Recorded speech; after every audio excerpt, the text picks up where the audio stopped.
하루의 첫 시간을 주님께 올려드립니다. 먼저 이 시간 어제의 날을 자복하며 회개의 기도를 드립니다. 저희들의 마음을 돌아봅니다. 저희의 마음은 선한 것이 없습니다. 저희 안에 좌정하여 주시옵소서. 저희의 마음이 청결케 되어 언제나 저희와 함께하고 계시는 살아계신 하나님을 볼 수 있도록 인도하여 주시옵소서. 오늘 말씀을 듣고 전할 때 성령 하나님의 인도하심을 간절히 구합니다. 사람의 생각이 아니라 하나님의 마음을 전할 수 있도록 인도하여 주시옵소서. 예수 그리스도의 이름으로 기도하오며 하늘에 계신 아버지, 오늘 제가 주님의 임재 안에서 살고 주님을 더욱더 기쁘시게 하기를 기도합니다. 주 예수님, 오늘 제가 저의 십자가를 지고 주님을 따르기를 기도합니다. 성령님, 오늘 성령님이 저를 충만하게 채워주시고 성령의 열매, 사랑과 희락과 화평과 오래 참음과 자비와 양성과 충성과 온유와 절제가 제 삶 속에서 익어갈 수 있도록 해 주시기를 기도합니다. 아멘. 오늘 12시에 베델에서 수요 아바드 예배가 있습니다. 그리고 저녁 7시 30분에 창립기념 부흥 집회가 있습니다. 말씀의 은혜를 나누시는 시간이 되기를 바랍니다. 말씀을 나누겠습니다. 오늘 저희들에게 주신 하나님의 말씀은 잠언 10장 1절에서 16절까지의 말씀입니다. 저 여러분이 한 절씩 교독하겠습니다. 솔로몬의 잠언이라 지혜로운 아들은 아비를 기쁘게 하거니와 미련한 아들은 어미의 근심이니라. 불의의 재물은 무익하여도 공의는 죽음에서 건지느니라. 여호와께서 의인의 영혼은 줄이지 않게 하시나 악인의 소욕은 물리치시느니라. 손을 게으르게 놀리는 자는 가난하게 되고 손이 부지런한 자는 부하게 되느니라. 여름에 거두는 자는 지혜로운 아들이나 추수 때에 자는 자는 부끄러움을 끼치는 아들이라. 의인의 머리에는 복이 임하나 악인의 입은 독을 머금었느니라. 의인을 기념할 때에는 칭찬하거니와 악인의 이름은 썩게 되느니라. 마음이 지혜로운 자는 계명을 받거니와 입이 미련한 자는 멸망하리라. 바른 길로 행하는 자는 걸음이 평안하려니와 굽은 길로 행하는 자는 드러나리라. 눈짓하는 자는 근심을 끼치고 입이 미련한 자는 멸망하느니라. 의인의 입은 생명의 샘이라도 악인의 입은 독을 머금었느니라. 미움은 다툼을 일으켜도 사랑은 모든 허물을 가리느니라. 명철한 자의 입술에는 지혜가 있어도 지혜가 없는 자의 등을 위하여는 채찍이 있느니라. 지혜로운 자는 지식을 간직하거니와 미련한 자의 입은 멸망에 가까우니라. 부자의 재물은 그의 견고한 성이요 가난한 자의 궁핍은 그의 멸망이니라. 의인의 수고는 생명에 이르고 악인의 소득은 죄에 이르느니라. 아멘. 잠언은 크게 구분하면 두 부분으로 나눌 수가 있습니다. 1장부터 9장까지는 지혜에 대해서 기록되어 있다면 10장부터 31장은 여러 가지 삶의 교훈이 기록되어 있습니다. 잠언 8장과 9장에 소개되어진 지혜의 내용을 통해서 지혜는 단순히 삶을 살아가는 지혜로운 지식이나 경험이 아님을 알 수가 있었습니다. 지혜는 여호와께서 그 조화의 시작, 곧 태초에 일하시기 전에 가지셨던 분, 만세전부터 태초부터 땅이 생기기 전부터 세움을 받으신 분, 즉 그리스도였습니다. 오늘 본문은 지혜가 있는 자들, 즉 그리스도를 아는 성도들이 어떻게 살아야 하나님 나라의 백성으로 살아갈 수 있는지를 알려준다고 생각합니다. 오늘 본문은 세 문맥으로 나누어 묵상하겠습니다. 첫 번째 문맥은 1절부터 5절입니다. 성도는 마땅히 정직하고 성실해야 함을 교훈하고 있습니다. 두 번째 문맥은 6절부터 14절입니다. 성도는 마땅히 지혜를 사랑하고 지혜 있는 말을 하여 사랑을 전해야 함을 교훈하고 있습니다. 세 번째 문맥은 15절과 16절입니다. 의인의 수고는 생명의 이름을 교훈하고 있습니다. 오늘 본문의 말씀의 특징은 짧은 교훈의 말씀들의 모음집이라는 것입니다. 어떤 물건을 사면 같이 딸려오는 것이 있습니다. 그것은 사용 설명서입니다. 그 물건을 가장 안전하게 고장 없이 사용하려면 사용 설명서에 설명되어진 내용에 따라서 사용하면 됩니다. 왜냐하면 사용 설명서는 그 물건을 만든 사람이 작성한 것이기 때문에 그렇습니다. 물건만 그런 것이 아닙니다. 저희의 몸 역시 그렇습니다. 저희가 몸이 왜 아픈지를 돌아보면 그 원인은 저희 몸에 맞지 않게 몸을 사용했기 때문일 것입니다. 충분한 잠을 자지 않았고 필요 이상의 것을 먹었고 무리하게 몸을 사용했을 때 저희는 병이 듭니다. 그래서 병원에 가면 가장 먼저 의사 선생님들께 듣는 이야기는 무엇을 하지 말아야 하는가를 듣게 되는 것입니다. 스마트폰을 과도하게 했다면 그것을 끊어야 합니다. 기름진 것을 과도하게 먹었다면 그것을 끊어야 합니다. 그 말은 나에게 즐거움이라고 생각했던 것들이 사실은 나를 해롭게 하는 것이었다는 말이 될 것입니다. 몸이 건강하기 위해서는 나의 즐거움, 나의 탐심을 절제해야 한다는 말이 될 것입니다. 마찬가지로 오늘 본문의 잠언들은 어쩌면 이 땅의 삶을 살아가기 위해서 성도들이 가장 행복할 수 있는 방법을 알려주는 설명서와 같다는 생각을 하게 되었습니다. 먼저 1절입니다. 솔로몬의 잠언이라 지혜로운 아들은 아비를 기쁘게 하거니와 미련한 아들은 어미의 근심이니라. 오늘 본문은 솔로몬의 잠언이라 라는 말로 시작합니다. 솔로몬은 지혜의 왕이었습니다. 저희가 잘 아시는 것처럼 열왕기상의 기록에 의하면 하나님을 사랑하고 아버지 다윗의 법도를 지킨 솔로몬은 하나님께 일천번제를 드렸습니다. 그리고 꿈에 나타난 여호와께 듣는 마음을 주사 주의 백성을 재판하여 선악을 분별하게 하옵소서라고 구했습니다. 즉 백성을 다스릴 지혜를 구한 것입니다. 이 하나님은 다음과 같이 대답하셨습니다. 열왕기상 3장 11절입니다. 이에 하나님이 그에게 이르시되 내가 이것을 구하도다. 자기를 위하여 장수하기를 구하지 아니하며 부도 구하지 아니하며 자기 원수의 생명을 멸하기도 구하지 아니하고 오직 송사를 듣고 분별하는 지혜를 구하였으니. 솔로몬이 구한 것은 장수와 부와 같은 것이 아니었습니다. 따라서 저희는 잠언의 말씀을 통해서 장수와 부와 같은 것을 얻는 비법을 찾으려고 하는 마음을 경계해야 할 것입니다. 솔로몬이 구한 것은 지혜였습니다. 솔로몬이 구한 지혜는 하나님의 백성들을 다스리는 지혜였습니다. 넓게 보면 그것은 하나님 나라를 이루어가는 지혜라고 볼 수 있습니다. 그래서 스바 여왕은 솔로몬을 시험하고 그가 건축한 왕궁과 성전을 보고 여호와를 송축한 것이라고 생각합니다. 열왕기상 10장 7절부터 9절입니다. 내가 그 말들을 믿지 아니하였더니 이제 와서 친히 본즉 내게 말한 것은 절반도 못되니 당신의 지혜와 복이 내가 들은 소문보다 더하더이다. 복되도다 당신의 사람들이여 복되도다 당신의 이 신하들이여 항상 당신 앞에 서서 당신의 지혜를 들음이로다. 당신의 하나님 여호와를 송축할지로다. 여호와께서 당신을 기뻐하사 이스라엘 왕위에 올리셨고 여호와께서 영원히 이스라엘을 사랑하심으로 당신을 세워 왕으로 삼아 정의와 공의를 행하게 하셨도다 하고. 따라서 잠언의 말씀을 통해 솔로몬이 전하고자 하는 지혜는 여호와를 경외하게 하는 지혜입니다. 보는 이로 하여금 여호와를 송축하게 하는 지혜입니다. 이러한 지혜가 충만한 아들은 아비를 기쁘게 하겠지만 하나님의 말씀을 듣고도 여전히 이 땅의 부와 풍요에만 관심이 많다면 어미의 근심이 될 것입니다. 저희는 먼저 저희가 저희 자녀에게 어떠한 부모인지 돌아보게 되기를 바랍니다. 저희 자녀가 하나님의 백성으로 세워져 가기를 바라는 지혜를 구한 적이 있는지 돌아보게 되기를 바랍니다.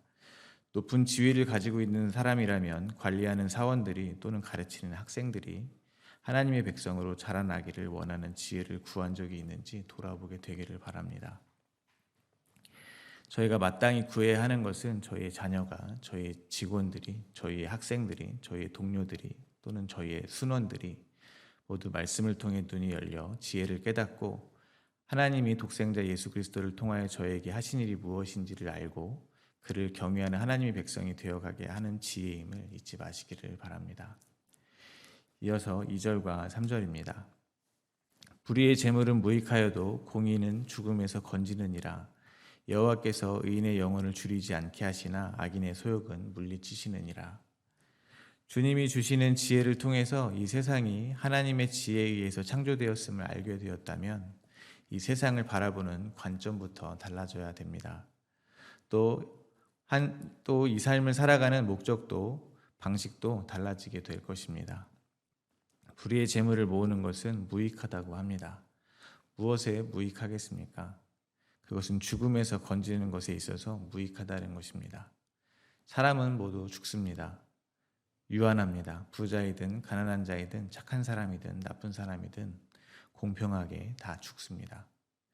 그 죽음에서 저희를 건져낼 수 있는 것은 재물이 아니라는 것입니다. 재물의 의미를 조금 더 넓게 묵상할 수 있을 것 같습니다. 내가 가지고 있으면 내게 힘을 준다고 생각하는 모든 것들을 재물이 담고 있는 의미에 넣어볼 수 있다고 생각합니다. 재물은 말 그대로 경제적인 힘일 수 있습니다. 또한 사람들에게 얻는 좋은 평판일 수 있습니다. 또한 율법을 지킴으로 쌓아올린 종교적 우월감일 수 있습니다. 그러한 것은 죽음에서 저희를 건지지 못합니다. 아무리 하나님께서 기쁘시게 여길 것이라고 주장하며 가지고 온다 한들 자기의 의로 쌓아올린 악인의 소욕은 여호와께서 물리치시는 것이라는 것입니다. 저희를 죽음에서 건지는 것은 공의입니다. 의로움입니다. 그 의로움은 잘 아시는 것처럼 하나님과의 관계에서 비롯되는 것입니다. 그리고 그 관계는 예수 그리스도의 핏값으로 저희가 얻게 된 것입니다. 예수 그리스도를 믿는 믿음으로 사는 의인은 비록 육신은 줄일 수 있으나 영혼은 절대 줄일 수가 없습니다. 예수님께서 친히 만나가 되어 주시기 때문입니다. 저희가 처한 어떠한 상황에서도 여호와께서는 예수님의 피로 사신 의인들을, 즉 저희 같은 교회들의 영혼은 줄이지 않게 하신다는 약속을 믿는 것이 지혜로운 삶이라고 생각합니다. 4절과 5절입니다. 손을 게으르게 놀리는 자는 가난하게 되고 손이 부지런한 자는 부하게 되느니라.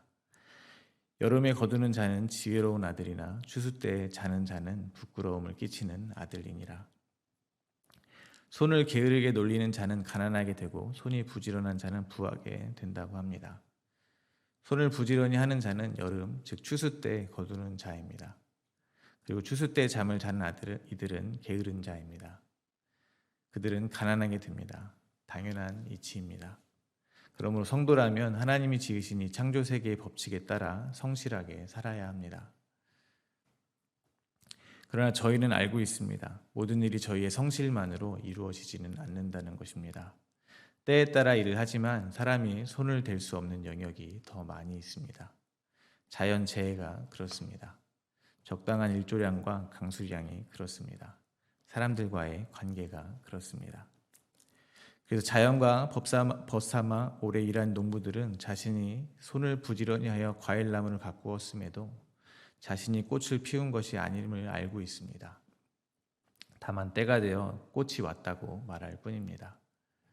자신들의 노력에 의해서 열매를 맺는 것이 아니라 꽃이 와야 비로소 열매를 맺는 것을 알고 있다는 것입니다.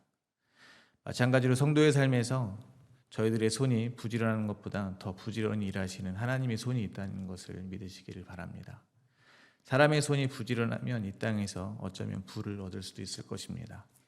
그러나 하나님의 손이 열심을 더하시면 저희는 오히려 더 가난해질 수도 있다는 사실을 믿으시기 바랍니다. 고난 가운데 더 거할 수 있게 될 수도 있다는 사실을 잊지 마시기를 바랍니다. 왜냐하면 하나님이 주고 싶어 하시는 부는 이 땅에 있지 않기 때문에 그렇습니다.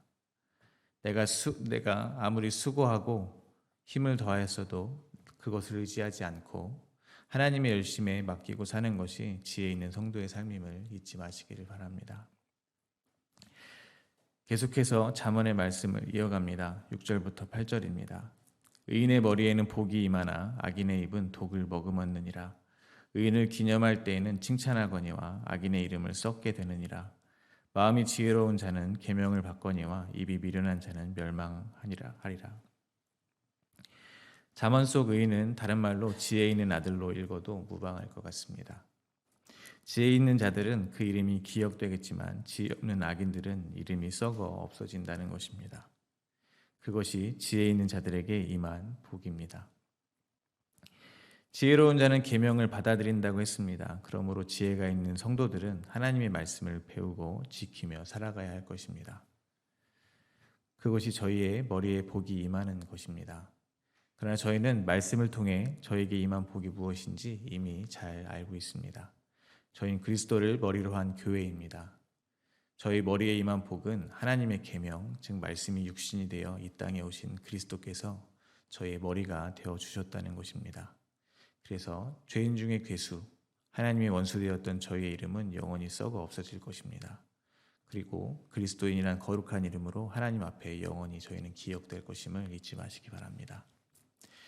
그렇게 자기의 이름은 지워지고 그리스도의 이름만 남는 삶이 바른 길로 행하는 삶이라고 생각합니다. 9절부터 11절입니다. 바른 길로 행하는 자는 걸음이 평안하려니와 굽은 길로 행하는 자는 드러나리라. 눈짓하는 자는 근심을 끼치고 입이 미련한 자는 멸망하느니라. 의인의 입은 생명의 샘이라도 악인의 입은 독을 머금었느니라. 눈을 흘긴다는 것은 남을 속인다는 의미입니다. 다른 사람들이 거짓말을 해서라도 남을 속여야 하는 이유가 무엇이겠습니까? 그것은 그들이 생각하는 이 세상의 평안을 얻기 위해서일 것입니다. 좁게는 지금 당장 자신의 누군가에게 받을 책망을 피하기 위함일 것이고, 넓게는 재물을 얻기 위함일 것입니다. 왜냐하면 사람들은 재물을 얻으면 평안을 얻을 수 있다고 생각하기 때문에 그렇습니다. 그것은 죽음에서 구해줄 수도 없는 불의한 재물일 뿐임에도 더 많은 재물을 얻기 위해서 사람들은 서로를 속인다는 것입니다. 그들은 자신의 말이 지혜로운 줄 아나 그것은 입이 독을 품은 것이며 미련한 것으로 그들은 결국 멸망할 것입니다. 그러나 바른 길로 행하는 것은 곧 정직하게 사는 것을 말할 것입니다. 자기의 이름이 지워지고 예수 그리스도 이름이 높아지는 삶을 사는 것을 말할 것입니다. 그들의 발걸음은 평안합니다. 그러니까 이름이 없어지는 상황이 생길 때 정직하지 못한 사람들, 즉 눈을 흘기는 사람들은 이름이 없어지지 않기 위해서 발버둥을 치겠지만, 정직한 자들은 이름이 없어지는 그 삶이 맞다고 여기기 때문에 평안한 것입니다. 그러므로 저희는 주님 앞에 또한 정직해야 합니다. 사람 앞에서 거짓말을 하는 것도 결국 들통이 나게 되어 있습니다. 하물며 하나님 앞에서는 어떻겠습니까? 하나님 앞에 정직한 자는 그가 자신은 죄의 허물로 죽은 자임을 고백하는 자일 것입니다. 하나님 앞에서 이 정도면 의인이라고 스스로 고백한 이들이 바리새인이었습니다. 그들은 율법을 가지고 자기의 죄를 깨달아 하나님의 긍휼 앞에 나왔어야 했는데 스스로를 의롭다 여겼습니다. 그들이 진정 하나님 앞에서 자신을 속이고 사람들 앞에서 자기를 속였던 자입니다. 그들은 미련한 것이며 진정으로 멸망하는 자임을 잊지 마시기 바랍니다. 아무리 광명한 천사의 모습을 할지라도 예수 그리스도의 십자가 복음에 율법 지킴을 더해야 한다고 하는 자들의 말에 저희는 절대 속아서는 안 될 것입니다. 사람들에게는 미련해 보여도 예수 그리스도의 십자가 의만을 전하는 입이 생명을 살리는 의인의 입이라는 사실을 굳게 믿으시기를 바랍니다. 따라서 하나님 앞에 정직한 자, 즉 자기가 하나님의 긍휼이 필요한 죄인임을 고백하는 자는 하나님의 사랑이 얼마나 큰지 아는 자들이 될 것입니다. 그들의 사랑은 형제의 허물을 가리는 것입니다. 12절부터 14절입니다. 미움은 다툼을 일으켜도 사랑은 모든 허물을 가리느니라. 명철한 자의 입술에는 지혜가 있어도 지혜 없는 자의 등을 위하여는 채찍이 있느니라. 지혜로운 자는 지식을 간직하거니와 미련한 자의 입은 멸망이 가까우니라. 미움은 서로 경쟁할 때 비롯됩니다. 누가 더 높이 올라가느냐, 누가 더 사람들에게 인정을 받고 사랑을 받느냐, 누가 한정된 재물을 더 많이 차지하느냐 등의 경쟁을 할 때 상대방에 대한 미움이 생긴다는 것입니다. 그러한 미움은 다툼을 일으키게 되어 있습니다. 그러나 사랑은 허물을 가립니다. 내가 용서를 받은 죄인임을 더 깊이 깨달을수록 다른 사람의 허물을 가릴 수 있는 사랑을 할 수 있을 것입니다. 그러므로 저희가 누군가를 미워한다면 사랑을 구하기 전에 먼저 높아진 나의 마음을 돌아보아야 할 것입니다. 오늘 십자가의 은혜가 당연해지지는 않았나 돌아보아야 할 것입니다. 저희 삶에 갈등을 허락하시며 저희를 돌아보고 저희가 받은 죄사함의 사랑이 얼마나 큰 것인지를 깨닫기를 바라시는 주님의 마음을 저희는 돌아보아야 할 것입니다. 저희가 티끌이었던 저희의 처음 자리를 깨닫고 저희의 모든 허물을 덮어주신 하나님의 사랑을 깨닫는다면 그 누구의 그 어떠한 허물도 덮을 수 있는 사랑을 실천할 수 있을 것입니다.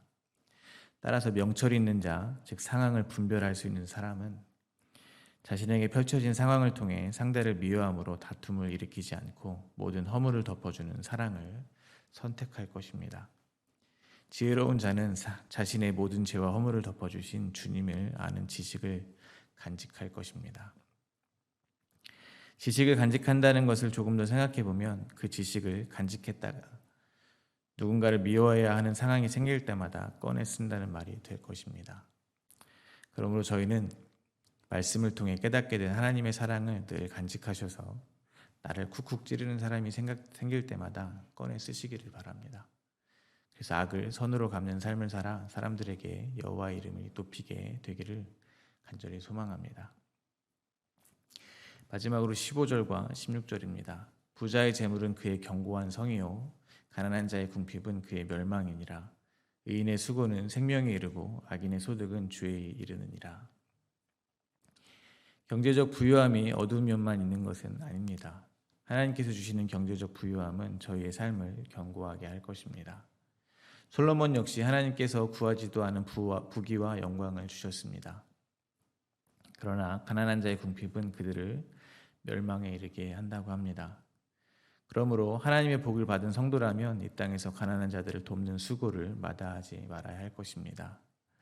그렇지 않고 자기의 배만을 불리는 악인의 소득은 복이 아니라 오히려 그에게 죄가 될 것입니다.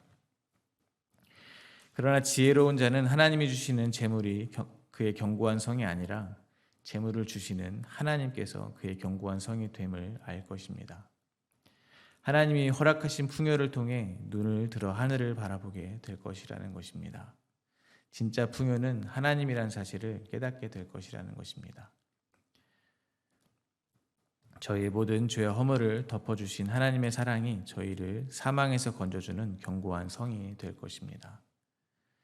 그렇게 하나님의 사랑을 아는 지혜 있는 자가 생명에 이르는 진짜 부자라고 생각합니다.